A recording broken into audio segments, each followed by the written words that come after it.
Greetings, everybody. Good morning.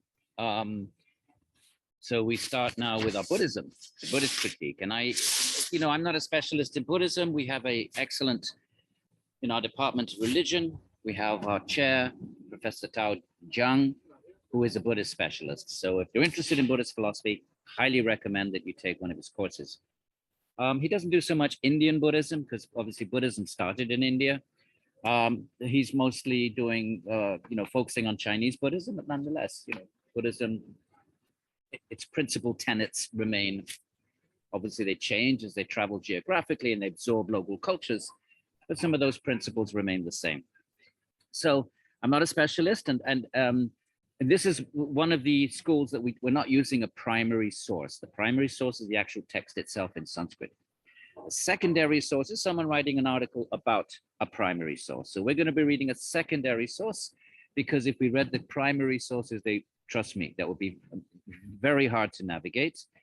And I don't feel myself particularly, an expert in early Chinese Buddhism, that I could sort of make it easier for you. So we're using a secondary source, and we're reading the article by Richard Hayes, called The Principled Atheism in the Buddhist Scholastic Tradition. So let's kick off. Okay, you can read it. It's fairly straightforward, the introduction here. And, the Buddhists have always been resistant to the notion of Ishvara, even though they have a concept of the Buddha nature right here, where, there's sort of three expressions of the Buddha. And one of them is the Buddha as kind of like the whole cosmos. But even though they have something that sort of looks a little bit like Ishvara from the outside, in fact, it isn't the same as a supreme creator God. For Buddhism, there is no creator God. And so they resisted the idea of an Ishvara, and we'll look at some of the arguments. But first of all, let's have a just sort of briefly go through a few points. Okay, I have to go over here to scroll down. There we are. Now we have the Buddhist teachings are compiled in a cluster of texts called the Sutta, which is actually Pali for Sutra. We know the sutras. We've had the Vedanta Sutra. Now, Pali is a later language after Sanskrit. So just like we have Latin, then we have late Latin, a medieval Italian, and then we have, so the language changes, right, from Latin to modern day Italian. But there's many stages in that journey, linguistic stages, right, between Latin of 2,000 years ago and the Italian of today. And so there would be late Latin, which would have been different from classical or earlier Latin, and then they might be what we would call very early, Italian, perhaps. So Pali is a later form. It's not Sanskrit, but it's Sanskritic. But it's a sort of a post-Sanskrit form of the same language. And in that language, Pali, you don't have tra, you don't have sutra. And what happens is when there's a conjunct like that, two consonants together, like a tra, one of them is called gemination, like twin. One of them doubles itself and the other one drops out. So instead of having a TR, you have a double T. But it's basically sutra. So we have the Tejiva Sutra. And this is the 13th in the Digha Nikaya, all right? The teachings of the Buddha. Don't worry about any of that, but just, it's in the article. So in case some of you perhaps might be interested. And we have this conversation and we find, there's an account of the Vedika, of the followers of the Vedika tradition who worship Brahma, okay? So the Buddhists are talking about, not themselves, they're talking about the Brahmins. And they're saying, look, and Brahma is usually taken in this literature to be Ishvara. So instead of saying Ishvara, they tend to use the word Brahma, because Brahma is actually the creator, is a creator demigod. Don't worry about any of that. Okay, I don't want to sort of clutter up your minds with too many terms and concepts. But in Hinduism, you have Ishvara, who creates all of Prakriti, manifests all of Prakriti. And then within Prakriti, you have minor deities. They're just powerful beings, and they do the actual act of creation. They actually are no different from you or I. If you get to have very good karma, you can be a celestial being. So Brahma is the topmost of the celestials. Don't get this confused with Brahman, the Brahman of the Upanishads. Although the words sound the same, they come from the same root. Brahma is the minor deity who does creation. So the Buddhists tend to talk about him, right? Because he is mastery over everything. He sees everything. He's the mighty one. He's a very, very powerful celestial. He's Lord, maker, designer, chief, creator. So he's the creator of the forms, the designer. But obviously Prakriti itself, in the Hindu Ishwar traditions, the actual stuff of Prakriti comes from Vishnu for the Vaishnavas, Shiva for the Shaivites. We won't talk about them now, but they are responsible for the actual stuff of the universe. But once the stuff is there, God isn't going to be a builder. That's a kind of a job for an engineer. So Brahma's like an engineer. He takes the stuff that Vishnu or Shiva, if you're a Shaivite, have created, and then he makes the forms of the universe, right? So none of that you need to worry about. We're interested only in their arguments against Ishwara. All I'm saying is, for the Buddhists, that role of Ishwara tends to be associated with Brahma, who's actually, in Hinduism, is not the supreme Ishwara, but a secondary deity, a secondary demigod, you might call, or a celestial being. All right. So then there are these Brahmins, and they're discussing. Okay, so so this is in the sutras. There's many stories of the Buddha discussing with different people. So there are these two Brahmins, and they're talking about, well, which is the most direct path to Brahma, which is the most direct path to liberation. Okay, so let's read a little bit together. So the young Brahmins believe that there are many alternative paths that lead to Brahma, right? Brahma being for our purposes, Ishvara, right? Even though I've explained he's not the highest Ishvara, but like a secondary, you could call him Ishvara, but a secondary type of creator, not the creator of Prakriti itself, Pradhana, remember? So, but the dispute is really over which path is most direct. So they're debating. They're two Brahmins, they're not Buddhists. Often, obviously, when the Buddha is preaching, right, he's starting, eventually he's seen as starting a new religion. We don't know exactly when Buddhism became a separate religion, separated from the Vedic religion. There's a 400-year period, and scholars have different opinions about that. It's the 400-year period before the Buddhist canon, their texts were formulated and compiled into the Buddhist canon. That's 400 years. That's a very long time. That's like, when was America discovered? 400 years or something like that. So we don't really know what happened in that period. We know that a lot of the Buddhist disciples of the Buddha, they were Brahmins. They were still doing their Vedic sacrifices. There wasn't this clear separation in the very early period. There's no indication that the Buddha saw himself as starting a new religion. He was, some people call him a reformer. I think that's going a bit too far, and that's kind of like projecting him in the role of Luther in the West. But clearly he critiqued dogmatism and so forth, right? So it was a critique of the culture he was in, but there's no sense that he was creating some new religion in his teachings anyway. Exactly when could have been many, many centuries later. Now, according to one scholar who works on Buddhism, who gave a talk at Rutgers, who teaches he teaches in one of the colleges in New York, expert on early Buddhism. He says it could have been as late as Kumarila. Remember Kumarila the Mimamsa that we had the last session was on the Mimamsa. Kumarila Bhatta, 15th century. It's because of his criticism of Buddhism, his rejection of Buddhist philosophy, that then the Buddhist scholastics then, created their line in the sand and made this and became much more self-identified as different from the Vedic traditions. That now I don't know. I don't know enough about early Buddhism. It's not my field to be able to agree or disagree with that. But that's one point of view, that it was very late when Buddhism really kind of self-identified as something distinct. And the Vedic traditions, likewise, they rejected Buddhist philosophy. They mostly rejected the fact that the Buddhists didn't accept the Vedic texts. Anyway, that's the story for historians. We don't need to worry about that. So there's this discussion, and so which is the most direct, right? So on being told the nature of this dispute between these two brahmanas, one's called Vasheta, and the other one is called Bharadvaj. So Gautama is his birth name. Gautama Buddha begins by asking the disputants a few questions of his own. So he starts asking them a question.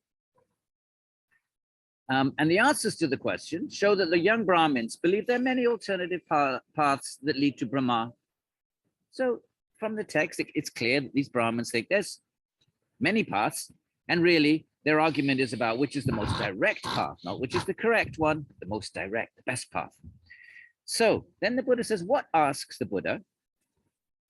So all of these paths lead men to face Brahma face to face. So let's say Ishvara. For our purposes, it's Ishvara. You have a perception of Ishvara. Now, what asks the Buddha entitles us to believe that anyone meets Brahma face to face, right? How can we claim that a path leads to a vision of God? In Hinduism, that we call darshana. Some of you from South Asian backgrounds, you'll know when you go to the temple, you have a darshana. You're having a darshan of the murti, of the deity. So what about Bhagavan Swayam? What about God? Of course, God manifests as a deity in Hinduism. So that's what it is actually. God is within the deity, because God can enter, pervade anything, and he enters the deity in order to accept our worship as an act of grace. Obviously, God is not bound in the deity, doesn't have to enter the deity, can't be forced into the deity. But if the devotee approaches God with love, with bhakti, we'll have a lot of bhakti at the end of the semester, then Ishvara, out of kindness, enters the deity. Of course, he's not trapped there. He can enter into a million deities, not confined, but Ishvara can manifest unlimited forms, and one of the forms is the deity. So that's one way of having a vision of God through the deity. But the question here is, what about God directly, not mediated through the deity, the actual supreme being himself? So then the Buddha says, well, on what grounds do you say that any of these paths, doesn't matter which one is quicker, but what right do you have to say any of them lead to a vision of God? So prompted by Gautama's question, the young Brahmins concede that no living Brahmin teacher claims ever to have seen Brahma face to face. They say, well, why? We haven't seen him, and our gurus haven't seen him, and we don't know anyone who's seen God. We see Ishvara, right? Modern Hinduism, that would be like, has anyone seen Krishna? Has anyone had a vision? Well, some people would say, yeah. I mean, some of the gurus claim that they have. But anyway, according to this story, these Brahmins say, well, we don't know. And nobody has, in the lineage of teachers for the past 7 generations, remember, the Buddhists are writing this, so we don't know how accurately it reflects their opponents. Not even the rishis, the ancient seers who made the Vedas, no one has seen it. Right? They respond. So then we have this astonishing state of affairs from the Buddhist point of view, in which the followers of the Brahmanical religious tradition, the Vedas, are striving towards a goal, right? A vision of God, a vision of Ishvara, for the existence of which no one has any evidence. Well, where's the evidence for that there really is a God that you can see? Their religious goal, says the Buddha, is laughable, hasaka, vain, ritika, empty, tuchaka. And then he goes on to say, right? He says, well, it doesn't matter what the path, you're arguing about which path takes you to God, but whichever path, any path that might take you to God, has anyone actually seen God irrespective of the path? Has anyone actually seen the God who's the goal of these paths? And that's his question. And then when the answer is no, and we don't know anybody who's seen him, then the Buddha sort of mocks that. Says, well, that's just blind dogmatism. And then he gives this example. And here he's talking about the Atman, because Buddhists also accept the Atman, but the same argument can be applied to the Ishvara. They are, he says, like a young man who goes about saying, I love and cherish the loveliest woman in the land, but never seen him. You cannot say whether she's high or of high birth or low, of pale complexion or dark, whether she's a city dweller or a villager, and doesn't even know what her name is. In short, the poor fool does not know, directly or indirectly, the identity of the woman he claims to be in love with. So is he really in love at all then? We are entitled to wonder then whether he's really in love at all. So this is the Buddha's criticism. Now notice he's not giving a philosophical argument against Ishvara.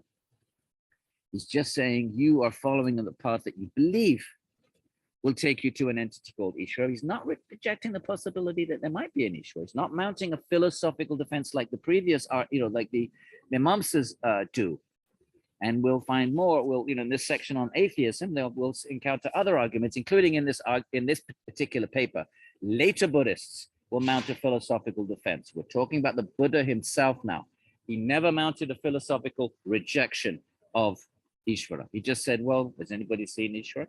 Buddha was not a philosopher, a practical, enlightened being. That his sort of teachings are very practically grounded. Okay, so notice this: the Buddha's reaction to those who seek to meet the Creator, right? And we're using the term Ishvara in this course, is not to deny that such things exist. He never denied it existed. Rather, it is to take the epistemologically cautious stand. Epistemology means, how do you know something? How do you know there's a God? Not arguing whether there is or there isn't, but how do you think you know there is a God? That's called epistemology. What are our means of knowledge? He takes the epistemologically cautious stand that even though the loveliest woman in the world may exist, but if you haven't seen her, how do you know that? And even if you see, and even one might very well see the person who uniquely answers to the description of the world's loveliest woman, and yet not realize that she is the person. Maybe you do see God, and you don't realize it's God. Or maybe you're trying to see something no one has ever seen.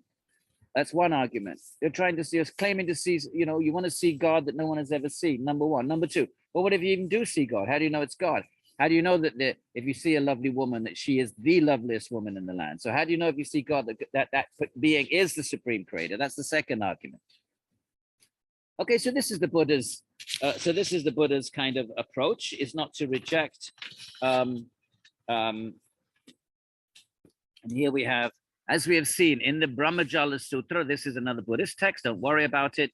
But in the same larger text called the Digha Nikaya, the case can be made that people often misinterpret religious experience, and that sounds like modern psychology of religion, because there are those who would say any claim to a vision of a Virgin Mary, of Jesus Christ, of Krishna, or Shiva. Let's say you actually have a vision.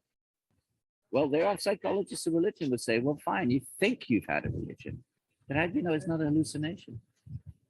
So there are currents in the academic study of religion that are not willing, that are atheistic, that don't accept that there's some soul or Atman or some supreme being. And even if you claim to have seen them, or someone claims to have seen them, they will try to undermine your very own experience. Which is really a problematic thing to do if you think about it. Someone has the audacity to claim that you're having an experience, and some other person who hasn't had that experience, an outsider, is going to then make the claim that your experience is not what you think it is. They know what it is, you don't. That they are a superior intellectual entity that can interpret your experience for you. That's so arrogant and intellectually obnoxious. But nonetheless, there are those in the psychology of religion that will claim that, okay, you think you've had an experience, how do you know it's not a hallucination? And it's not so easy to answer that. But how do you answer that? How do you know it's not a hallucination?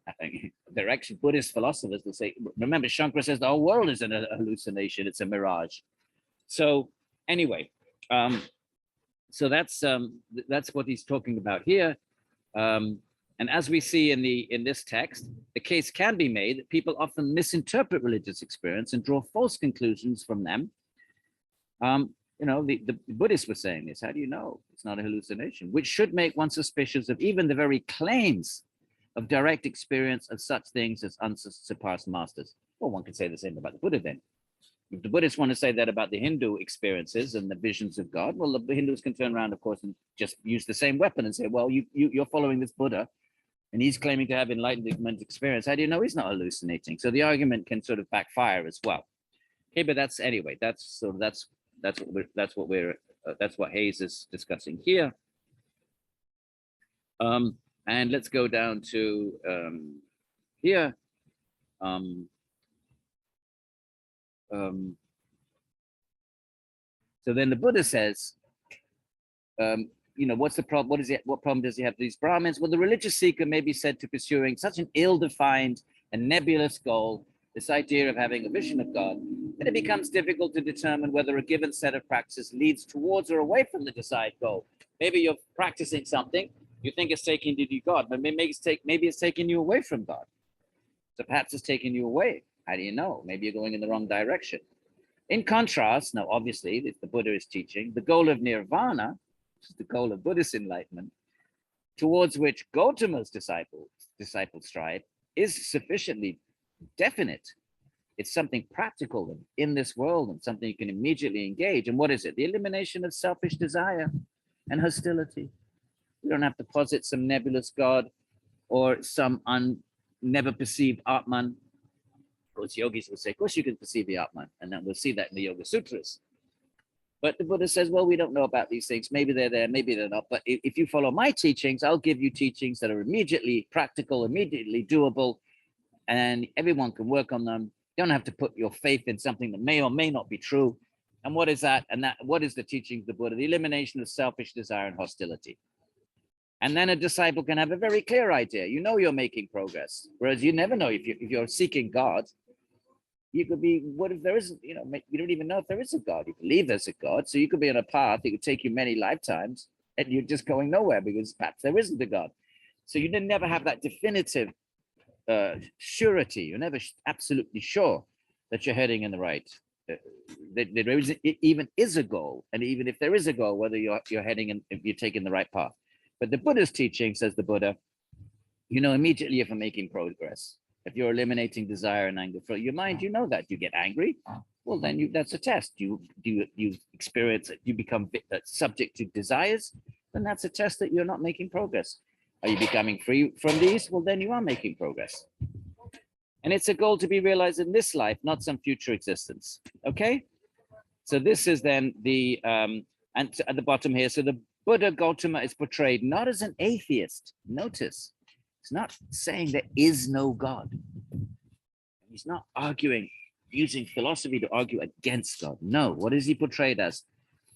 But rather as a skeptic, we don't know, with respect to other teachers' claims to be able to lead their disciples to the high. But he's a skeptic. We don't know, is there an Atman? Is there a God? We don't know. What we do know is we're subject to desire and hostility. So how about we work on those?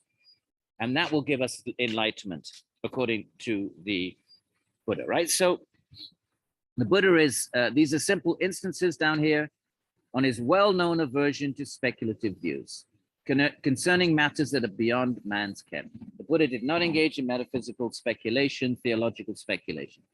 It's just speculation. How do you know it's not just, just mental, just imagination, mental construct?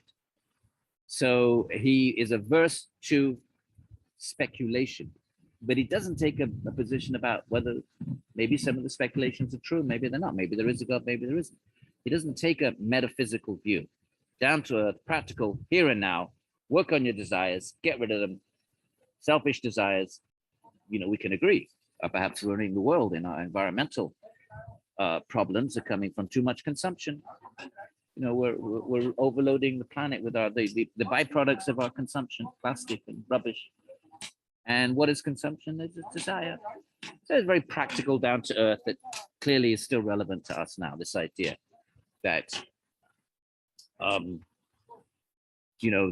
let's work on things that we do know about, rather than, following some path to some God that may or may not exist, right? This is Buddhism. Okay, obviously the Indians have very strong responses to that, the logicians, and we'll look at some of those later on. All right, so it's more anti-speculation. He goes on to say in the next page, atheism, Buddhism, human condition. Yeah, it's portrayed in the Nikayas. It's more anti-speculation rather than specifically being anti-theistic. It doesn't mount philosophical defenses against any metaphysical position. So, but he's against speculation. He's saying, look, you could speculate forever. And, whoever has the more powerful intellect will win the argument. What's the, where do you end up with? So he doesn't, here, Gautama the Buddha differentiates himself from other teachers on the grounds that he, unlike them, does not propound doctrines concerning the nature of the self after death. He never talked about, he never actually said whether there was an Atman or not an Atman. or whether the soul is eternal. You know, there's 10 questions he never answered. You know, does the Buddha exist after death? Does he not exist after death? Does he both exist and not exist? Does he neither exist nor exist? That's sort of, there's 4 of the 10. And then, you know, is the world eternal? Is it not eternal? Is it finite? Is it infinite? And like this, he never engaged in these speculative questions. And he was even asked directly by Vasuputra whether there was an Atman or not. And he just remained silent, the famous silence of the Buddha. So he never engaged in speculation. What do we know? We know right now we're embodied. What's trapping us in these bodies? What's causing us suffering? Our desires. Get rid of those. That was the Buddhist position. And then we have a discussion here in one of the reasons why Gautama regarded the belief in God as unhealthy. Notice the belief. He's not saying there is or isn't, but he's saying the belief in God is unhealthy, because if you think everything is under God's direction and control, then it takes away the motive for action in the world. And that's an argument that actually has been directed to Indians, to you know, even the Christian missionaries in the colonial period. I mean, you believe in karma, you believe in, you know, and that's no incentive for action, because you believe everyone just suffers their own karma. Of course, that's a misunderstanding of karma. It may be that people suffer because of their previous actions, but you still have your dharma to do. You still have to help others. Whatever the reason for their suffering is not your business. You still have you as a human being, as a member of civic society, have a responsibility to reach out and help others, and that's your dharma. Whether they're suffering because of their past deeds or not, that's up to God. That's up to, you know, the Ishvara knows that. You know, later logicians would say. All right, so let's keep going. So he doesn't. So there's 5 reasons in one of these teachings, the Majjhima Nikaya, same text. The types of reasons that people give for why they experience pleasure and pain. Among these 5, one of the 5 reasons, why is it we suffer, right? The old question, what is the cause of suffering? Why are we suffering? So one of the responses to that is that the pleasure and pain are created by God. Now, the view isn't refuted. He doesn't mount a philosophical refutation of that view. He just says it's unhealthy. Because if you think everything is under the control of God, then you take away the incentive to try to act yourself and pull yourself out of your own suffering and pull others out of their suffering. Okay, the Buddha, a great compassionate being. In fact, one of the definition of a bodhisattva, you may have heard this word in popular culture now. A bodhisattva is a great Buddhist a practitioner who reaches nirvana, is eligible to enter into nirvana, but postpones it to stay in the world, to help others and help enlighten others. That's one of the primary ingredients of being a bodhisattva. So then the Buddha sort of says, you know, he says, well, if he rejects this idea that doesn't reject God, he rejects this idea that pleasure and pain are controlled by God, right? So, and he says, if pleasure be created by God, then why wouldn't he create pleasure for everybody? Why does he create suffering? We've had this argument before, the Mimamsa.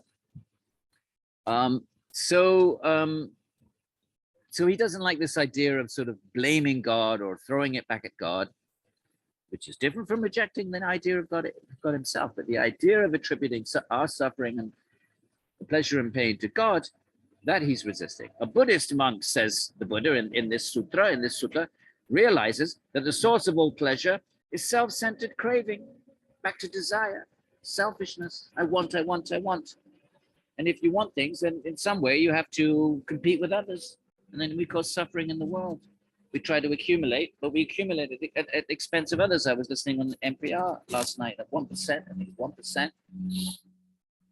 10% of this country own more than the other 90%. It was Bernie Sanders' message. And the 1% owns more than 50%, something like that. We've heard these figures, you know, and they were part of Bernie Sanders' campaign program. And if the question is, what does Buddhism, what does Hinduism, what do these traditions have to offer? Are environmental calamities, the environmental challenges that we face. In my opinion, they have a very, very important ingredient to offer because they all encourage us to give up desire. Minimize desire, give up desire. What is what again? What is the what are the what is our amount? Where do all these where does the environmental impact where is it coming from? All the plastics in the ocean, all of that is coming from consumption. This is all the after effects of a consumer culture where the goal of life is in a capitalist economic system. It's all about consumption, right? So capitalism means you have to make a profit. You have to create things and market things, and you have to sell things. So you have to create desire in the minds of people. Maybe they were happy living simple lives, and you have to tell them, no, you need this, you need this, you need this, and you advertise. And then, so the very capitalistic economic system is one which inflames desire by its very, if you think about it psychologically, not from a sort of economic or technical point of view, but the actual foundation of capitalism is to create desire so that you can market products. So, and then the more you market, the more you can increase production, right? So a healthy economy is what? Is one where production is increased, maximum production and increasing, ever increasing. Max Weber, the famous German sociologist, defined capitalism as the quest for profit and ever increasing profit. No morality. There's nothing in capitalism that requires you to be moral, to have concern for your fellow human being. No, those principles come from our religious traditions and philosophical traditions. So so this idea that desire is really at the cause of our, many, social injustices, exploitation of other cultures, just rampant capitalism with no restraints, produce, buy, sell, market, buy, you need this, you must have a desire for this. If you want to be, successful, you need to have all these things. So you see how desire lies at the base of all of that. So these teachings, Buddhists, yogis, Vedanta, all of it agree on this. They don't, no differences on this. Krishna even says it in the Gita. Kama esha, krodha esha, raja guna samudbhavaha. Desire is the enemy. So here we go. Back to the Buddha now. And so the Buddha says, a Buddhist monk says, the sutra realizes the source of all displeasure is self-centered craving. And what's happiness? Detachment, simplicity, dispassion, free of desire. You're content with very simple, very little. You become peaceful. The more you seek, the more you crave, the more your mind gets agitated and the more frustrated you get when you can't attain the things you need. The more frustrated you become. And if you can't attain them, you become frustrated. If you do attain them, they don't satisfy you for very long. Then you want more, something else, a new model of the iPhone or whatever. Your mind isn't peaceful.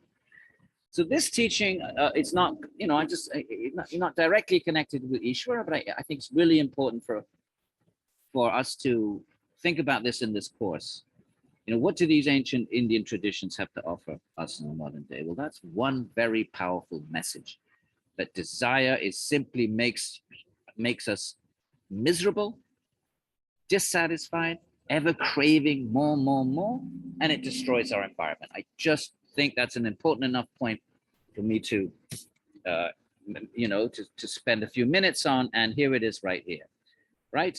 The source of all displeasure is self-centered craving. That's another word for desire, called tanha, or trishta, or raga in the yoga. Many words, karma. What's the source of happiness? And non-attachment and dispassion, my friends. Simplicity, lead simple lives. Don't get sucked up into a consumer type. We're living in a consumer culture. So to live simply is kind of hard because people might think you're a failure or something. But you set that intent, you look in your own mind. When you seek a desire, notice how you become frustrated if you can't attain it. And if you do attain it, you become dissatisfied. All right, but let's move on back to, sorry for the background noise. I got painters here. Now later Buddhists then mount, okay? So let's wrap up this section on the Buddha himself. at least in terms of how he's presented in the suttas. Remember, the suttas are not compiled for 400 years.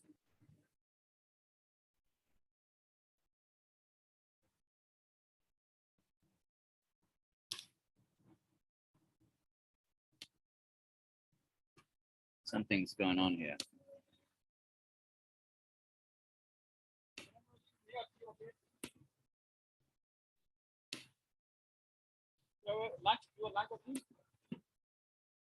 Okay, I don't know what happened just then. Perhaps there'll be a jump in the narrative. All of a sudden, I get this message from Zoom.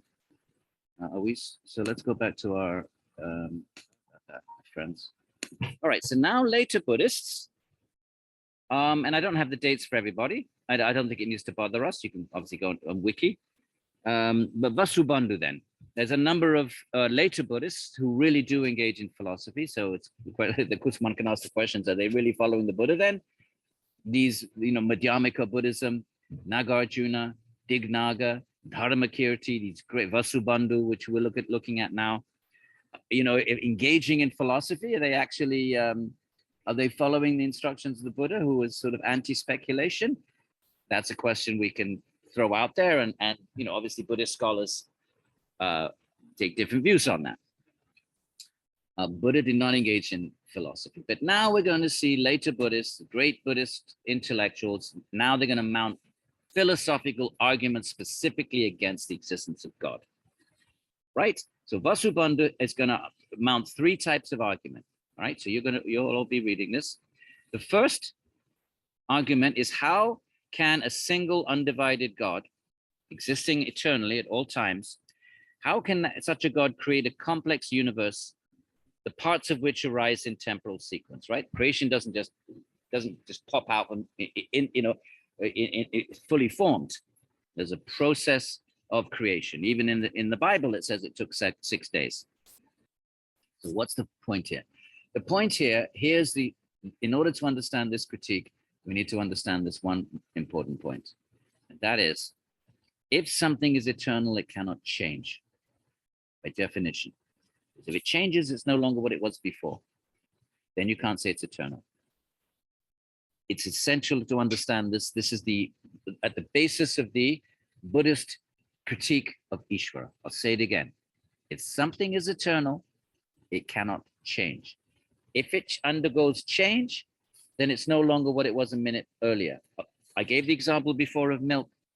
If you want to say milk is eternal, right, let's, for argument's sake, obviously milk curdles if you leave it out, but let's say milk could exist eternally. Now, the minute it changes into yogurt, it transforms into yogurt, it's not milk anymore. Then at that point, you can't say milk is eternal because now it's changed into something else. Is that clear? So change, any kind of change goes against the notion of eternality, right? Obviously, anyone who accepts it, Ishvara, the Vedantins, and the Upanishads so far would say God is eternal. So the question is, and you cannot, and God has no parts. A simple is something that has no parts in philosophy, because if something has parts, you can pull the parts apart, and it's not. The Buddhists give the example of a chariot. We think the chariot is a thing, but that's a fiction of the mind, because what if you take the wheels away from the chariot and you take the yoke away, you take the reins away? Where's your chariot? Anything made of parts, you can separate the parts, and it's not a chariot anymore. It's just a bunch of units. And then you can do the same for the wheel. You can take the wheel, but how about you pull the spokes apart, take the rim off? Where's your wheel? No more. How about you take one spoke? Is that a simple? No, because there's atoms there. Did the Buddhists stop there? No. They would say, just like Newton thought there was an atom, and then later generations, they found protons and electrons and neutrons. Buddhists would say, you can keep dividing all units of reality. You'll never get to a foundational simple. A simple is something you can't reduce anymore. You can even call it irreducible, right? So God must be irreducible, because if he's not irreducible, you can pull God apart. If God has parts, that's one of the arguments against positing that God has a body. Of course, one could say God has a body, but it's not made of, it's a spiritual body that you can't pull apart, like consciousness itself cannot be pulled apart. That's an argument for later on, and as I may have mentioned, I'm writing a book on this. It's called In Defense of God's Form, defending the notion that God can have a form in the Indian tradition. Krishna, Vishnu, Shiva, they have forms. So defending that. But anyway, that will maybe I'll share a little bit more about that another time. So the three arguments. And what are they? Where are they? Vasubandhus. Okay. First, he explores the question of how a single, right, undivided God that you can't divide, because if you can divide, you break him apart, and he's no longer that one God, existing at all times, eternal, right? People that believe in God say he's eternal, and you cannot, he is, you can't divide him anymore into something smaller, into smaller units. How can such a being create a complex universe? Because the parts of them arise in temporal sequence. So he's going to say, if God creates the universe and the universe slowly creates, well, God is creating it every moment, so he's changing. He's changing that. He's God at moment one, then he creates, but the creation doesn't happen instantly.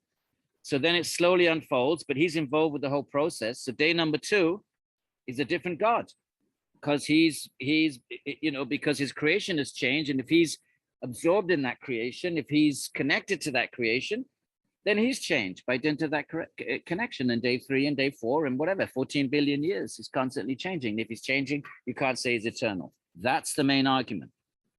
Obviously, there's one can find problems in it. Right now, we're just looking at the Buddhist arguments, and later in the course, we'll look at maybe some responses to it. So that's the first thing. The second, same as Mimamsa.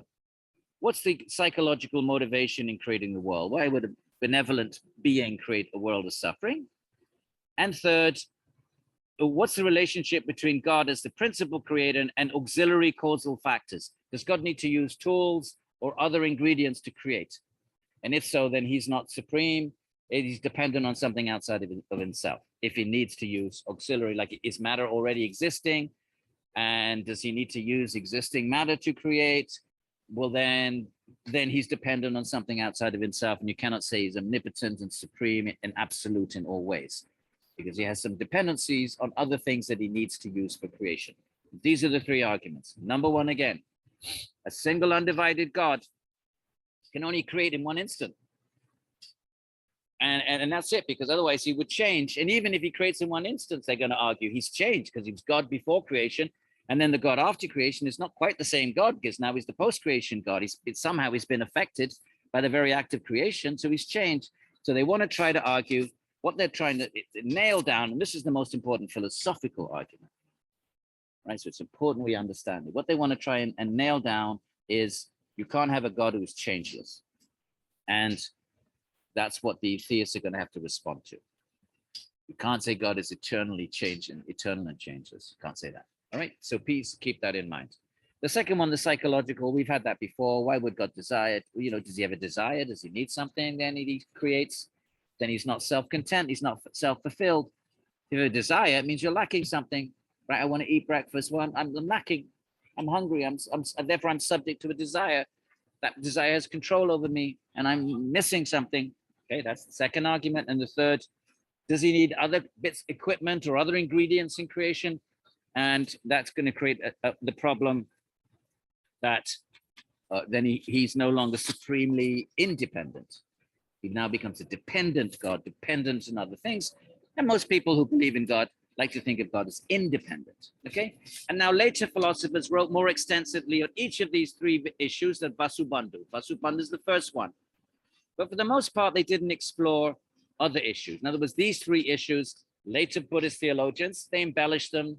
They elaborated on them, they developed them, but they're the same basic three arguments that go back to Vasubandhu. Okay, so these are the three, three arguments. Now, let's have a look at, the first one is the most important. If we don't have time for God, the psychology, we've already, why would God create? The second one, we don't have time for that. That's fine, because we covered that with Mimamsa. It's the same argument. By the way, these arguments floated around and were shared by the different schools. I think we have a slightly longer class today, because the last class with the second half of Mimamsa, as I recall, it was only 50 minutes. So if we can go over our hour and 20 minutes. Okay, let's see how we do. The most important thing is to give a good get a solid understanding of what the Buddhist critique is. And I think this reason number one is the best argument, the one that that the theists have to really engage and respond to philosophically. Right. So let's see the argument. So here we go. Let's go up a bit. Am I on the right page? Let's go to, no, we need to go to the next page. Boom. Right. The first argument, God's unity, is one unified simple. Remember, what is a simple? Can't be divided. That's what a simple means. Maybe it means that, I don't know what it means in mathematics, but in philosophy, that's what it means. A simple number, is that what it means in mathematics? You would know. I know a lot of you are doing the sciences. Drop me an email. Is a simple number a number that can't be divided? Maybe like 1, 3, and 5 and 7. I don't know. In philosophy, a simple entity in reality is one that can't be divided. Now, first he explores the question of how, we read these. So the first one is God's unity. The position of Vasubandhu and most other Buddhist scholastics accepted is that the world is caused by virtually infinite number of causes. What causes the world? Well, the intentional actions of the countless sentient beings, right? We all act, and that causes change in the world, and that creates karma. So, and the living beings have lived from the beginningless time. So that's one cause for. That's one reason why the world changes, for Buddhists anyway. It's a living entity that causes those changes, governed by the law of karma. So for that point of view, the belief that there is a single entity responsible for the rich, meaning God, responsible for the rich diversity of experiences, fundamentally wrong-headed for a Buddhist, for later Buddhists. Remember, the Buddha didn't reject the idea, but just thought it wasn't productive, it wasn't helpful, could never be resolved, and therefore useless, and better to work on just things we can work on and can know, such as are we becoming free of selfishness and negative qualities that harm ourselves and others.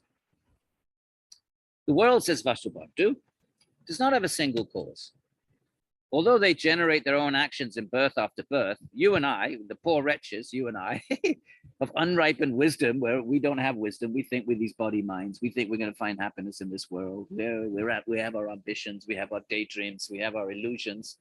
So therefore, this is all ignorance from all of these traditions, would agree on that. Who experience the consequences of their own actions, we all, whatever happens to us is because of our karma, things we did not past, things happen to us. We wrongly contrive a supreme God. We say, oh, it's God, it's God's Leela, it's God's wish, it's all in the hands of God. This, for Buddhists, is wrong-headed. And so it should be noted at the outset that Vasubandhu's arguments are designed to demonstrate the untenability of any theory, God, but also the Sankhya, who believes everything, it goes back to a single cause, pradhana, prakriti, remember? So they're opposing any theory whereby the world's diversity of the world can be traced to one source, a single source. So it does as much damage to the Sankhya theory of these arguments that he's going to offer are also relevant to Sankhya, even though the Sankhya doesn't posit an Ishvara as a single cause. They do propose inert, inanimate prakriti as a single cause.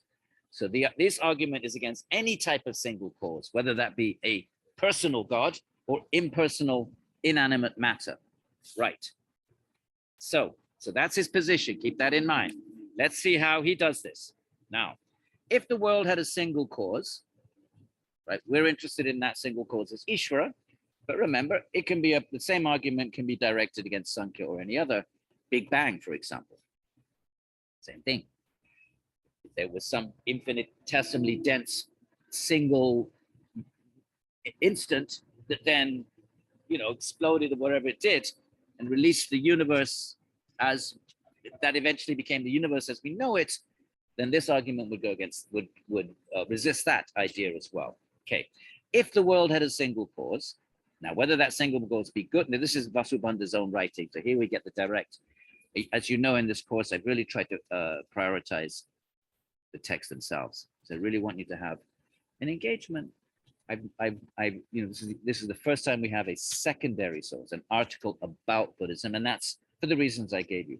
The primary sources are very difficult, my friends, and you would not, some of you could maybe navigate them, but many of you would not, and you'd be frustrated, and then you just give up. And at least the article explains, but there are a few verses like this one here from primary sources. This is from Vasubandhu himself.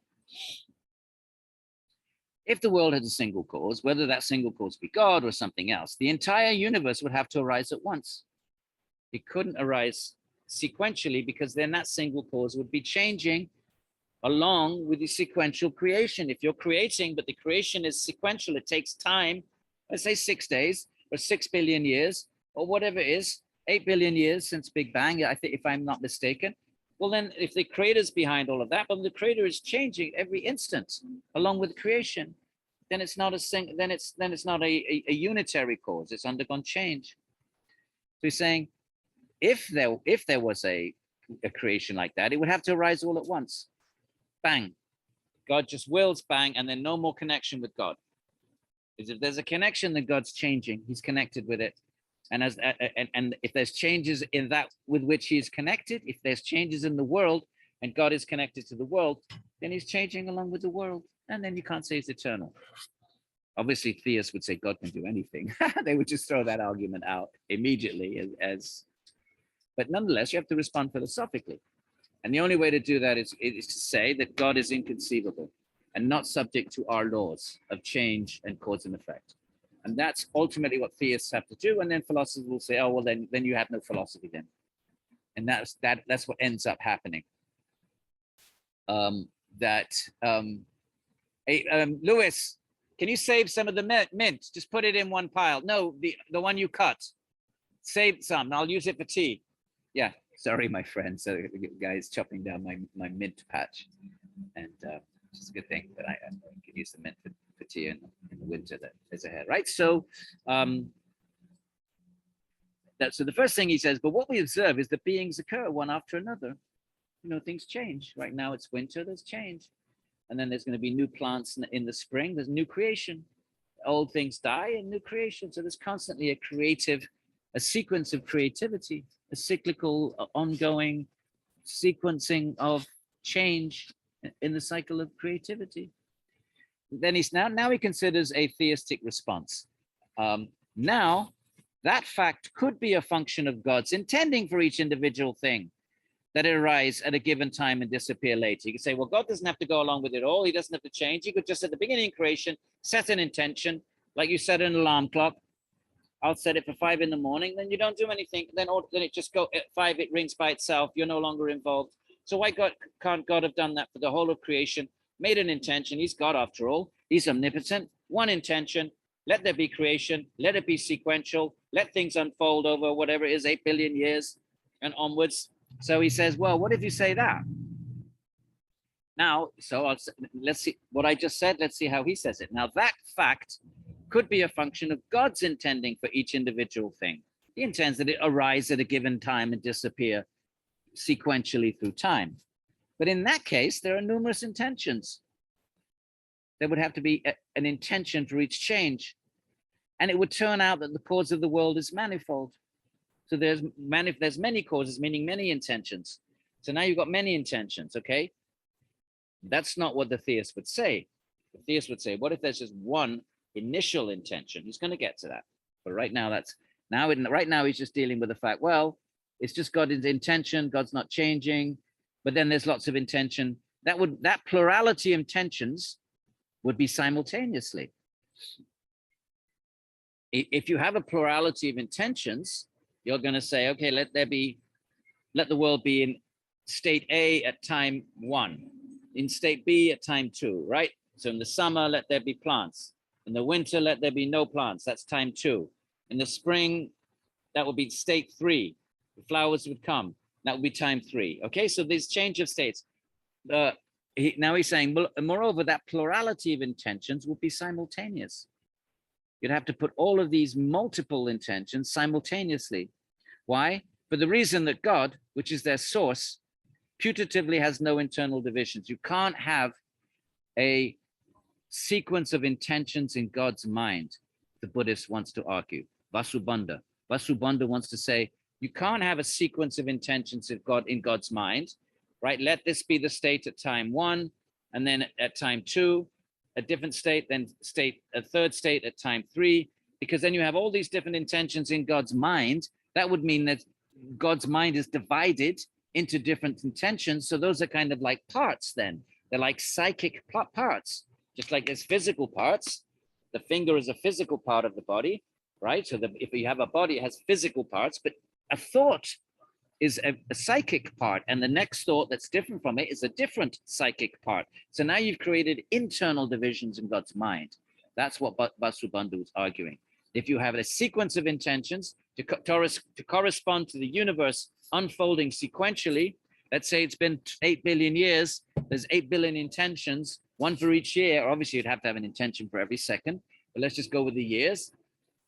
That's an infinity of intentions, and that means God's mind is divided, and therefore you can't say he's eternally an eternal being, because he's changed with each intention. Okay? So as will be discussed more fully in section 3, this argument was one to which Buddhist academics repeatedly resorted. The same argument surfaces throughout Buddhist, Dharmakirti, Dignaga, later Buddhists, when they're arguing against Ishvara. The same argument, they may make it more sophisticated, they may tweak it, but this is the argument. Not only in arguments against theism, Ishvara, but also in their arguments against any hypothetical entity that was supposed to retain its singularity, it's singular, unchanging, one single unit, a unity, he calls it sometimes, or a singularity, same thing, one unchanging, undivided cause. The Buddhists would say that's incoherent to posit such a cause while possessing a plurality of parts or characteristics. If that entity that cause has many parts, either physical parts or intentions, thoughts, different desires, let it be, let creation be, okay, let it now dissolve, let there be no, all of these indicate parts or divisions, and therefore go against the argument of a simple, undividable God. I hope it's somewhat clear. Okay. So Vasubandhu argued that if it is claimed that God is real and simple, it cannot consistently be said to have a plurality of separate intentions, one for each object in the universe. For everything to be, there has to be an intention behind it. Let there be trees, let there be plants, right? Like in Genesis, in 6 days, let there be fish in the water, right? But for each object, there will be a separate intention from God. And that means God has parts, mental parts, psychic parts, but still divisions in the mind. Okay. So if God's uniformity is taken seriously, that there's one simple, indivisible God, then what? Then we have to have only one intention that is applicable to everything at once, just one. And that's God's very nature, very being, is to have this one intention. And if that single intention is let it be, let there be creation, one intention, then everything will be all at once. It would all happen at once. A simple God can create, it would seem, only a perfectly static universe. You could create once, but there'd be no change. Because what's the cause behind each change? It had to be another intention, another intention, another intention. Let's say you go with Nyaya and say God oversees the law of karma. So every instance of karma that you're overseeing, you're making sure the fruits are connected to the deeds. The effects are connected to the cause, right? I act, I do something bad. Now something bad comes to me. That's the law of karma. If you want to say that you need a God to make sure all the right effects are coming, are connected to the right causes, then for each one of those, God is changing. He's conscious of it, changing. So this is the argument. So if you just said, let it be, and then God just steps back, like the deists would say, like a clockmaker, you just wind it up and then you don't have to do anything. Wind up the clock and walk away, and it will just keep ticking. So if you do that, then you would create only a perfectly static universe. Nothing could change, because behind each change, of course, the theist would just say, God creates karma. He creates a law, and that law then takes care of change. So, obviously there's obvious responses to this, and perhaps you've already, you can think as we go along. What would your response be if you were a theist, right? Even if you're not a theist, actually, by the way, in philosophy, it's very good to train your mind and to, take both points of view, bracket your own belief, and sometimes sort of, develop the atheistic arguments in your own mind, and come up with, if you were a theist, maybe you are, but either way, how would a theist respond? And that's good, and that's good training in philosophy, that you sort of, sometimes defend a point of view that may not be your own, but you still defend it. Okay.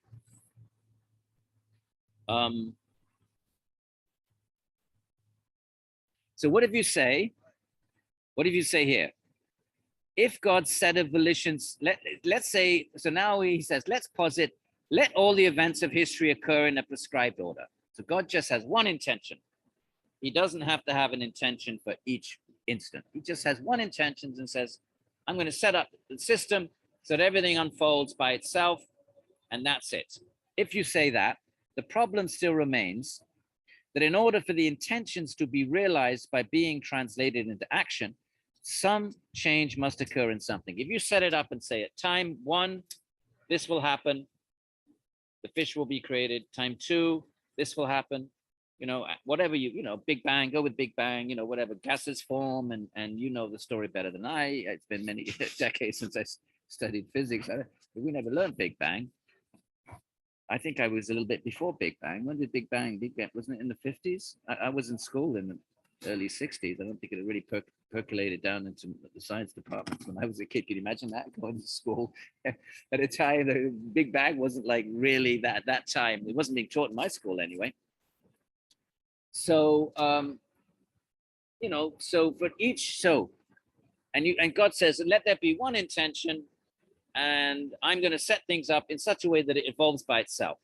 But then what's going to trigger each moment of that evolution is, look, the problem still remains that in order for the intentions, God's initial intentions, to be realized, God steps back, one intention, okay, that's it. Universe is like the clock. I wind it up and I step back, and just the clock itself, through its own mechanism that I set up, will tick away. If you do that, if you want to posit that, in order for the intentions to be realized by being translated into action, each moment, that potential, God invested it with the potential. When the right time comes, it will create change. God set it up from the beginning. But what's going to trigger the change at that time? The problem still remains that in order for the intentions to be realized by being translated into action, some change must occur in something. Some potentiality must be converted into an actuality. Okay, so let's say go with Big Bang. And then there's what? I don't know, gases and tiny particles. You know the story. I'm getting it wrong, I know, but just go along with this. Let's say, I know this isn't probably a correct version of events. There are particles eventually there are particles that form. Let's just go with that. And they're gases. And then the particles, so there's change. Eventually they come together. They form complex substances. What's causing the change to occur at each moment of that story? What's triggering? So before that change, the change was potential within it. It was latent. And at a certain point, gases form into densify. Well, what causes that change at that particular point in time? That's what the Buddhist wants to know. Okay, and he's saying some potentiality can be converted in actuality for there to be creation. Even if God set it up at the beginning, it's sequential. At each moment of that sequence, what makes it change at that moment? Why is it at that moment that its potential becomes actuated, becomes actualized? What is the trigger for that at that point? Well, theists could say God set it up that way. I realize that. That change, the change that must occur can't be in God, because God cannot change. For he's changeless, it must then occur outside of God. These triggers must be outside of God.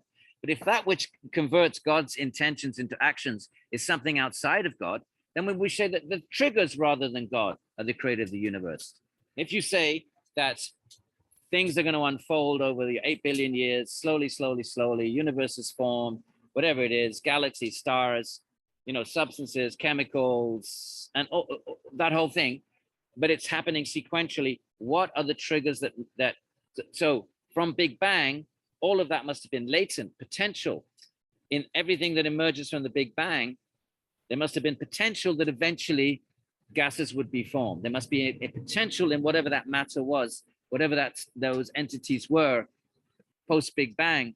There's a hidden potential, a latent potential that eventually, after a billion years, 2 billion, 5, whatever it is, they form into gases, form into chemicals, form into substances. Why is it that that potential gets activated then? And if you're going to say it's not God, because you can't say it's God, because then God would be changing it every second, he'd be overseeing the whole thing, if he's changing, then it has to be some trigger outside of God. In which case now God's useless then. Why don't you say the triggers are responsible for creation?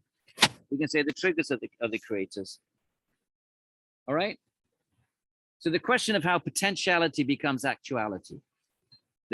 Something has a potential to do something. What triggers the potential? So for example, an atom has a potential to explode an atomic bomb, but then something needs to be split. An outside agent has to come and split the atom. Potential's been there all along in the atom, but it doesn't just explode by itself. For that atom, which has existed billions of years, to release its potential, something outside has to come along. In this case, the scientist comes and they split the atom. That's the point. And that outside thing is the trigger that triggers the potential. It's always been there, but latent, not actuated. Actuated, it means it becomes an actual explosion. Bang, right? Now the potential has been actuated, but it needed something outside to actuate a potential. I hope this is clear. Buddhism can be tricky, my friends. So if you're not having a good time with this, try to go along. But for the quiz, we'll have a question about God's unity and changelessness. If you understand that, at least, that if something is eternal, then it can't change, and that's the basic argument that lies at the Buddhist critique. We'll have one question on the quiz. There's something connected to, if Laura's listening to this, she can make a note that will be our main question. Okay, we might have something on the psychology. We'll see how far we get. But something like that will be on the quiz. So don't freak out, don't panic. You know what the quizzes are like now. I mean, it was as simple as we possibly could make it, my friends. Do attend many of you did very, very well, but some of you didn't. And Laura's there to help you. Review sessions. Get a review list. We're doing everything we can. We're not trying to catch anybody out. If you're listening to the lectures, you should be okay. Now you know what to expect for the quizzes. Okay. Right. The question of how potentiality becomes actuality is taken up somewhat more fully in Dharmakirti, a later argument. Right? The first observation that Dharmakirti, a later Buddhist theologian, makes is that permanent unchanging entity such as God would have to be exactly the same nature before the creation of the world as after. No difference whatsoever between God as creator and God as being that is not yet a creator. Right? If God is unchanging, there can be no change as God before creation and God after creation, because he can't change. But obviously there's a change. If God has an intention to create, but the intention arises in the mind of God, that's a different God then. That's a different God than the God before creation with no intention. Now this intention arises. Of course, you could make the same argument. How does that intention arise in the mind of God? We had that with Mimamsa. What was this desire to create? Where did that come from? Why? Why did that randomly arise in the mind of God? So we've had this before. But you see the argument. God before creation, self-content, absorbed in his own bliss. In the Indian tradition, it's his and her, Lakshmi Narayana, Shiv Parvati, but I'm saying his for now, because God is usually masculine in the Western tradition, but in the Indian tradition, it's he and her. Because all the forms of Ishvara almost all of them have a consort. So we have to say he, she. I'm just going to say, I don't want to start using terms that are not in the tradition. I'm teaching the tradition. You can apply a feminist critique as much as you like, and that's fine. But let's first see what the tradition says. We're not going to change the words in the tradition. leave them as they are, and then you can apply your feminist critiques as we should be doing. And that's our modern moment, and I'm all for that. But I'm not for changing with the words themselves. And the words themselves are that he, Ishvara, is a masculine noun. If we want to talk about Ishvari, that's the feminine. And every Ishvara has an Ishvari. But in philosophy, they're usually engaging the notion of Ishvara, and that's what I'm saying he. But remember, Sitaram, Radha Krishna, Lakshmi Narayana, all forms of Ishvara have a consort, almost all. Now, go back to this, explaining why I'm using the pronoun he. The text too. My job is to translate the text, share them with you, and you can do what you want with them. Right. The first observation that Dharmakirti makes is that a permanent, unchanging entity such as God would have to be exactly the same before creation as after. There'd be no difference whatsoever between God as creator and God as a being that is not created, a creator, a pre-creation God. No change. To be a but problem with that is to be a cause of something. If you cause something, you create something, you undergo some change. Like when a seed and the earth in which it's planted undergo change. But if God suffers no changes in nature, then he can't be regarded as the cause of anything. God cannot be the cause of anything, because to be a cause of something, you change. Before you create, you're in one state. After you create, you're a different, there's difference. You've undergone, at the very least, you have an intention that arose in the mind. So that's a mind with an intention is not the same as a mind without an intention. There's been a change in the mind. Okay, so this is the point, my friends. It's the same point, and we're revisiting it just to really make sure we get it. Okay. So let's go down. Current to Dharmakirti's argument is the claim that no action is possible without change. If you act any action, and of course we're talking about Ishvara and creation, keep our eye on the ball. We're talking about that sort of action. The action of Ishvara as creator, but no action is possible without change, and so no unchanging thing. If you want to say God is eternal, then that means he's unchanging. No unchanging thing can perform the act of creating the universe. You cannot have a single unchanging cause for it. And again, this applies to Sankhya. Okay, and we'll go down a bit because we're running out of time. Okay, we'll go down. Similarly, if God is a creator of the universe, it must be admitted that he has a potential to create that exists prior to his actually creating anything. If you say God is the creator and he creates at a particular moment in time, before that, he must have the potential to do that. He hasn't done it, but the potential, a thing can only do something for which it has the potential. The atom has a potential to explode, but it doesn't do that until you split it, but the potential's there all along. So if you say God is the creator, creates at a particular moment, the potential must be there. But then if we take this, right, I'll read it again. If God is the creator of the universe, it must be admitted there's a potential to create that exists prior to his actually creating anything. But if this is so, we must ask, how does that potential become realized? How does the atom's potential to explode become realized? Well, the scientist splits it. That's how it becomes realized. Well, what about the mind of God then? What triggers that intention into actuality that God says, okay, gets up in the morning, now today I shall create. I'm being silly, but you get the point.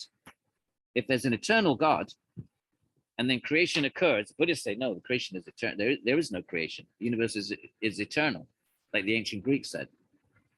And like Western physicists, Newton said, it's only Big Bang that caused physicists to posit it when they realized the universe is expanding. And if something's expanding, you can trace it back, then it must have had an initial point from which it expanded out. It was only when they discovered, in my understanding anyway, that the universe is expanding that they then posited a moment, which I think is 8 billion years ago, when all matter, all reality was condensed in this, whatever it was, an infinitesimally dense sort of moment of matter and reality. Okay, but Buddhists would say it was eternal. Hindus would say it's cyclical. I'm not sure if the Buddhists accepted a cyclical universe. I think some did. I don't know if they all did. I'm not sure about that. So don't quote me on that. But the point here, from our point of view, is a changeless God cannot create anything without undergoing change. So if God is a creator of the universe, it must be admitted that he has a potential to create that exists prior, just like the atom has the potential before it gets split. It's had it for 8 billion years, and then the scientists come along in the 60s and split it. But those atoms have been around since the Big Bang. So that's they've had that potential for 8 billion years, but they needed something outside of themselves to realize the potential. So a visible object's potential to be seen, for example, is triggered into actuality by factors extrinsic to the visible object itself. There must be light, there must be a sentient being with an eye that's working and an attentive mind, right? So this has an object to be seen. But in order that its potential, it has the potential to be seen. But to actualize that, there needs to be outside things like light. There has to be a person to see it, consciousness. There has to have equipment like a lens, and the eyeball with the lens to see it correctly. Okay, so all of these are factors. Or else the potentially visible object cannot actually be seen. But notice the point is what? That the factors outside of the object. The atom needs something outside of itself to realize its potential. I don't think it's a good example, but the example he gives, the object has the potential to be seen. But it could be, you could put it you could bury it underground and it's never seen. So how do you realize its potential? Well, there needs to be an observer, me. There needs to be light. My eyes have to be working properly, and so forth. Okay. So now, but is there a similar set of factors extrinsic to God that are required to trigger his potential? It's all very well saying that an outside scientist needs to split the atom, but does God need something outside of him to realize, to create that potential to say, let there be creation? At some point, God says, let there be creation, right? Science would say 8 billion years ago. If there's an eternal God, God didn't come into being 8 billion years ago. You see the argument. But 8 billion years ago, it doesn't matter what the date is. I'm just using a number. It could be 1 trillion billion years ago. Whatever that date is, if there's an eternal God, unless you want to say the universe is eternal. If you say the universe is eternal, then you've got no creator God then. What's God going to do then? What's the point in having God then? If your universe is eternal, like physicists thought before the Big Bang theory, like Aristotle and Plato thought, why do you need a God? There may be some other arguments, but you don't need a God for creation, at least. Maybe some other arguments. I'm not saying there's no, Aristotle believed in God, the prime mover. Something has to sort of, be responsible for movement. Let's not go with that. But certainly you don't need a God as a creator, which is what Ishvara is in the Hindu traditions. So that aspect of God is irrelevant if the universe is eternal. And if it isn't eternal, it's not eternal. Remember, Hinduism is cyclical. Big Bang has 8 billion years ago. So now you've got an eternal God. And then at some point, let's say 8 billion years ago, because God is eternal, right? Infinitely before that, the intention arises in the mind to God. Let me create. What triggers that intention? What makes that potentiality? God has the potential to create, just like the atom has a potential to split. What makes that potential go into actuality? And the Buddhists say, well, that has to be something outside of the mind of God. Right? But is there a similar set of factors extrinsic outside God that are required to trigger his potential to create? If you say yes, then God is at least not a sufficient cause for creation. He's not sufficient. He needs other things. Therefore, he's not independent. He now becomes a dependent God, and he needs some factors outside of him to trigger that potential in his mind. Now, whether he's a necessary is a separate question. Is he at least necessary? Maybe he needs other things as well. But is he one of those necessary things? He's saying, we're not going to discuss that. That's a separate thing. But if there are no factors extrinsic to God, because theists don't want to accept that, they don't want to say that, yeah, God needs this, that, and the other to trigger the potential. So if there are no factors extrinsic to God that are required to trigger his potential into actuality, that are required to trigger his potential to create, then the conversion of God's potentiality into actuality must be seen as an action that he himself performs. If you're saying, no, he doesn't need anything outside of himself, he himself actualizes it in his own mind at a certain finite moment in time.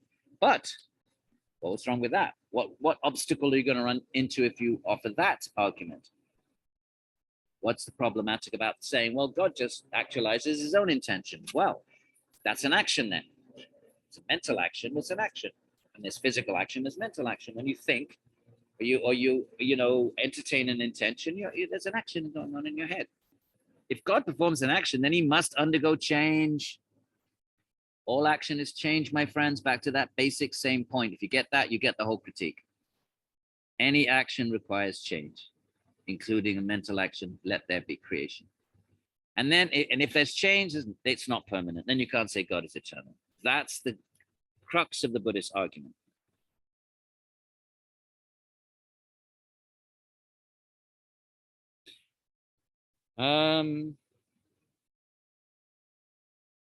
So there's another argument here. We have enough time because we're adding another 30 minutes, aren't we? So this is going to be a longer class because I need to tape 2 hours and 40 minutes, and we only had 1 hour.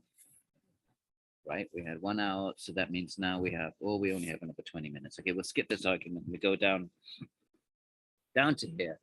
Not only can a changeless being, not only can a changeless being like God or Ishvara not create the world of sequential events, given the arguments of previously that things unfold in a sequence. Here's another theologian, right, building on Vasubandhu's argument. Later Buddhists build on that and tweak it, make it more sophisticated, and so on. Not only can it says Shantarakshita, not only can a changeless being not create the world of sequential events, then he cannot even know about the world of change. Because if you know about it, then your knowledge, the world is changing, so your knowledge of it has to keep up with the change. So your knowledge of it is changing. You keep up with the changing world. You wouldn't even know about it. You end up like Aristotle's prime mover, no connection with the world whatsoever, for the same reason. Same reason. Aristotle does accept a God, but he posits a changeless God, and therefore, how does the world of change connected to this changeless God? It doesn't come from God. God is absorbed in his own being.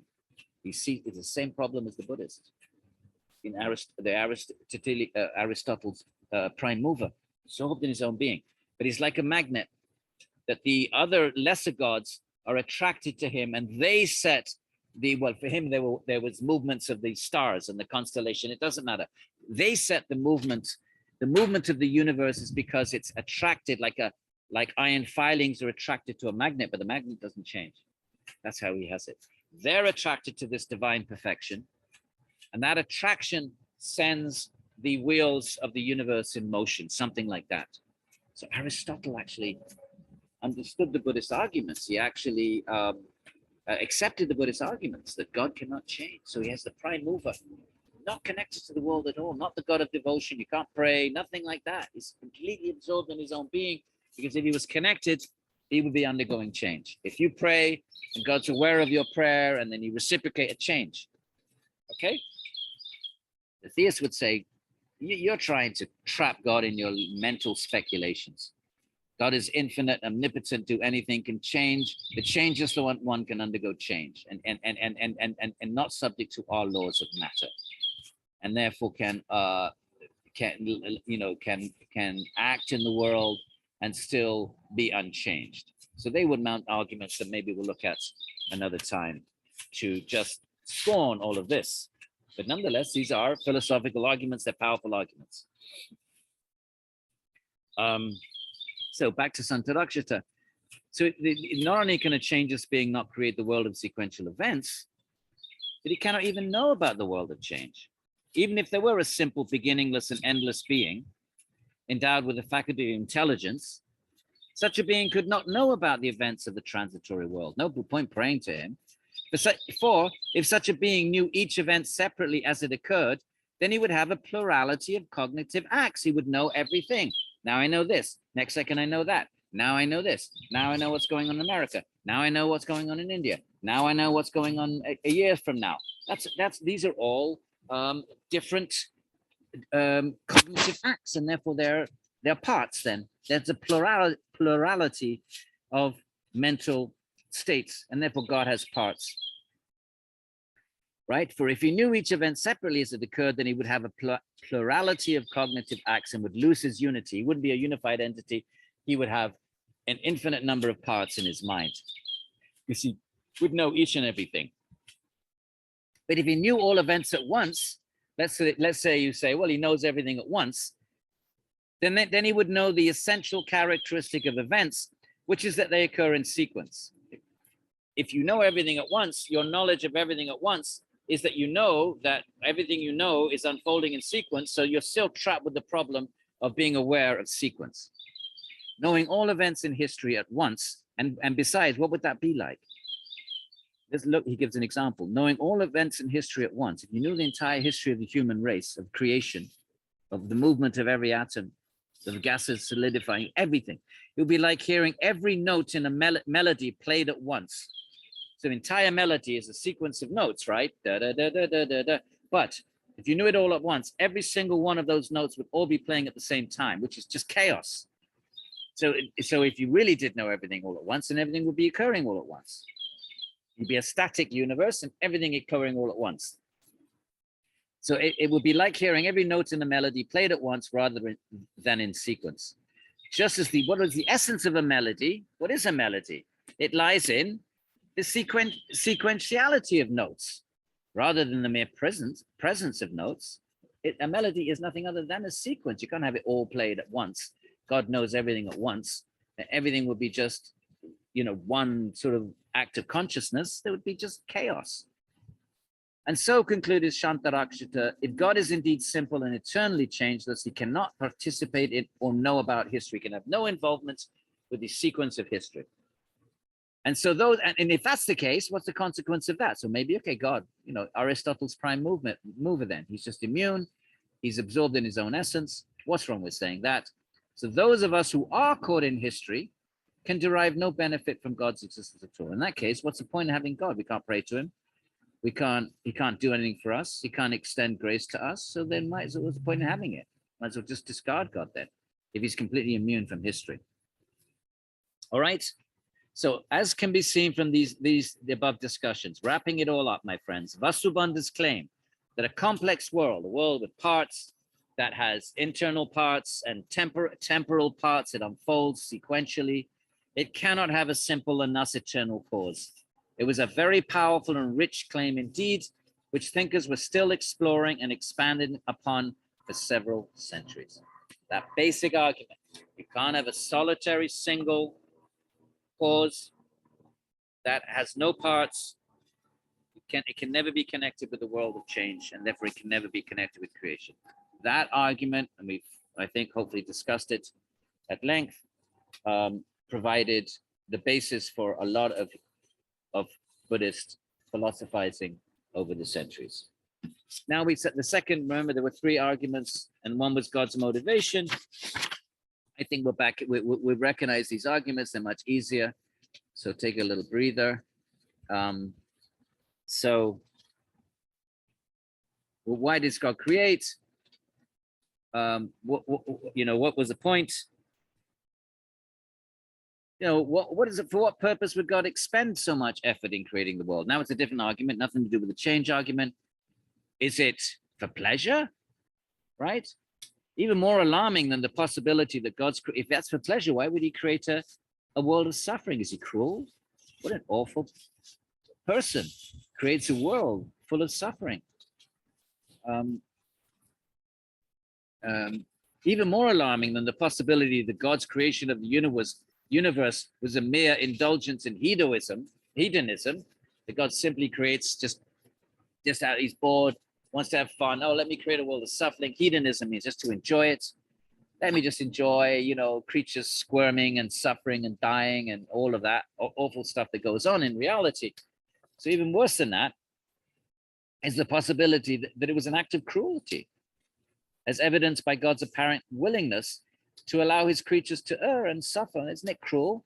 You let your creatures make mistakes and then you smash them with the law of karma and have awful wars and butchery You know, and not just amongst humans, my friends. Think of the animal kingdom, animals ripping each other apart, insect kingdom.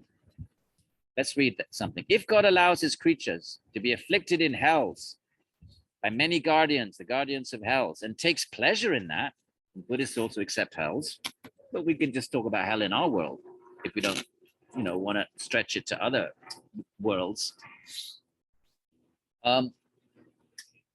If he allows this, then should we prostrate ourselves before such a God as that? You want to worship a God like that, a cruel, nasty, awful butcher? Okay, and here's the verse. Because he torments, because he is severe, because he is cruel and full of might, because he devours flesh, blood, and marrow, they call him the dreadful Rudra, Shiva. So that's a direct attack against Shiva as Ishvara. So this argument wasn't really stressed very much. You know, it's an obvious one. It circles around all the atheistic schools. We saw it with Mimamsa. So this issue of the creator's motivation was not stressed by later theologians. This is Vasubandhu, but we've already met Dharmakirti, Shantarakshita, and Kamala Shila, later theologians who take these arguments and rework them, but they don't do much with this argument, right? You don't need to know any of these names. You just need to know the Buddhist argument. I won't even ask you to remember the name of Vasubandhu, even though this article is mostly about Vasubandhu. Okay, so this is the second reason for rejecting God. Why would he do it?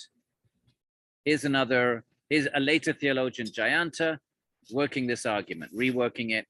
Here it is. Did the Lord of creation undertake the creation of the universe just as it is after he had pondered upon a purpose?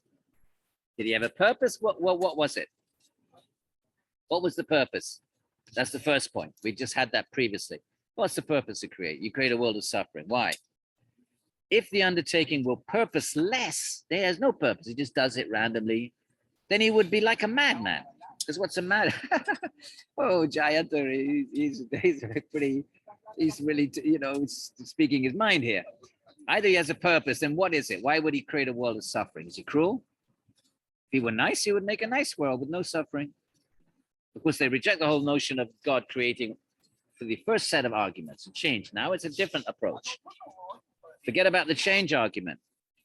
Let's look at the motive. It's a psychological argument. What would even be a motive? If you're a nice guy, why would you create a nice God? Why would you create suffering? And then if you, right? But if you had no purpose at all, then you're a madman. What's a madman? Someone who wanders around with no purpose.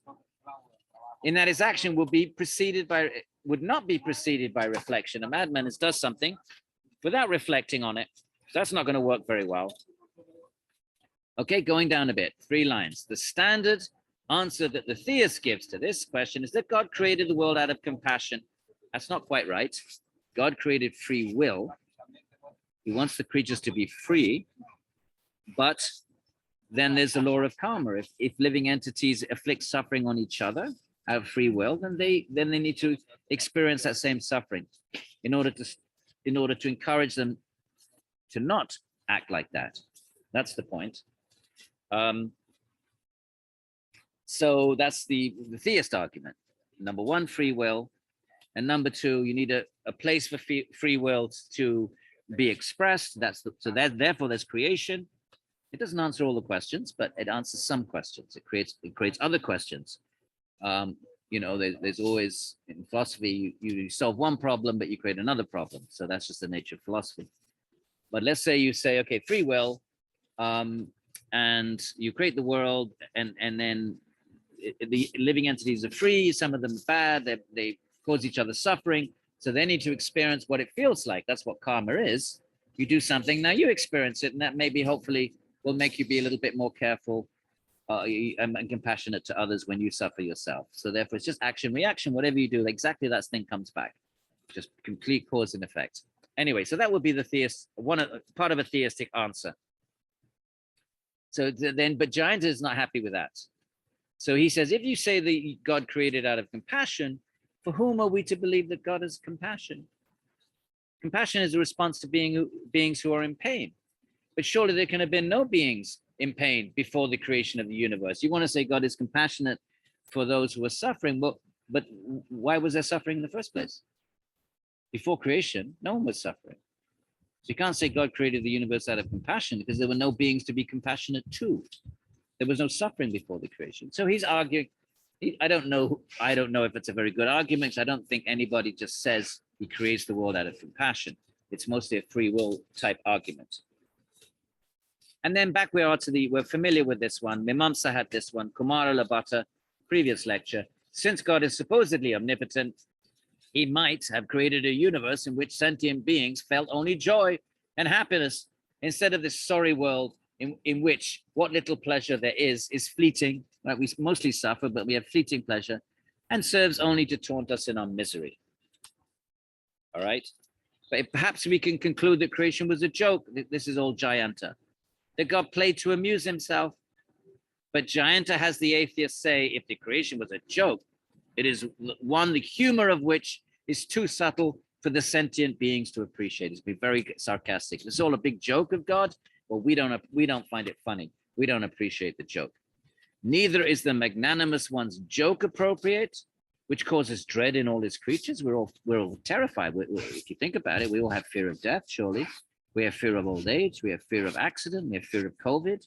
There's dread, right? So, nor is this great effort to play it. You know what? I don't know what that means. Okay. But this line of attack was not as commonly used by Buddhists, because clearly these are not very good arguments. There's easy ways to respond to them. So this line of attack was not as commonly used by Buddhists, academics, as the more fundamentally persuasive argument on the metaphysical consideration, which we just discussed in number 1, the problem of God's unity and permanence. All right, so there's no need then for us to dwell any longer. So he doesn't continue with that. And that's all. There is this third factor, but I think we've done enough, my friends. What I really want you to be clear about is the world of change, right? What about God as one causal factor? Does he need other things to help him create? Are there other causal factors? Let's not discuss that. Obviously, the theist would say no, and I don't think these are very interesting arguments. Okay, so the main argument, and I'm supposed to go on for what, 20 more minutes? I've gone on for, yeah, well, good, right? If I do 1 hour, 40 minutes, then I've made up the 20 minutes. Oh, I need to make up 30 minutes. It doesn't matter, 10 minutes here or there. I don't want to go on at too much length. It's just going to be tiring for you to listen to a video if it's too long. So my friends, okay, you got the argument? One more time. Creation involves change. First argument. God is eternal. The universe isn't. If there is a creation, the very meaning of creation means something is created at a point in time. If something is eternal, then there's no creation involved in it, because it's eternal. It was never created. It always has been. So if you're going to talk about creation, then you're talking about something, right? Big Bang, 8 billion years ago. So God is eternal. So he's been eternal, but creation occurs at a certain moment in God's existence. Let's call it a moment.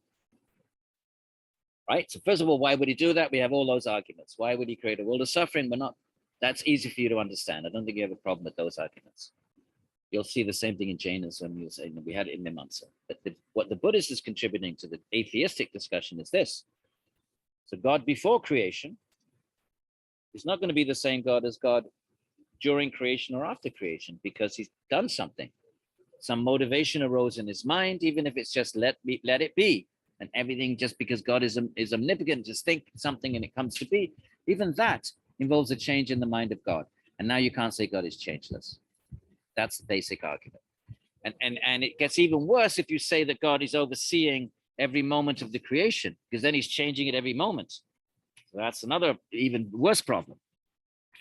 And if you say, well, God just set it up that way, and his intention is that things would unfold at time 1, time 2, time 3, time 4, time 8 billion years, things would just unfold the way they do. But what if those things are if those things were set in motion at 8 billion years ago, in the moment of creation, it was all those things remained until their time came to change, until the time came for atoms to combine into particles and chemistry to emerge and the rest of it. what triggers that change at that moment?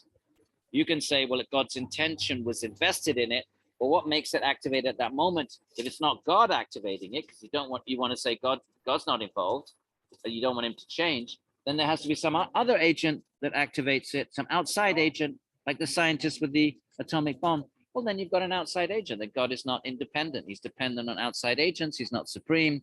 And you run into all those sorts of problems. So these are the basic arguments, my friends. And we've almost actually, yeah. So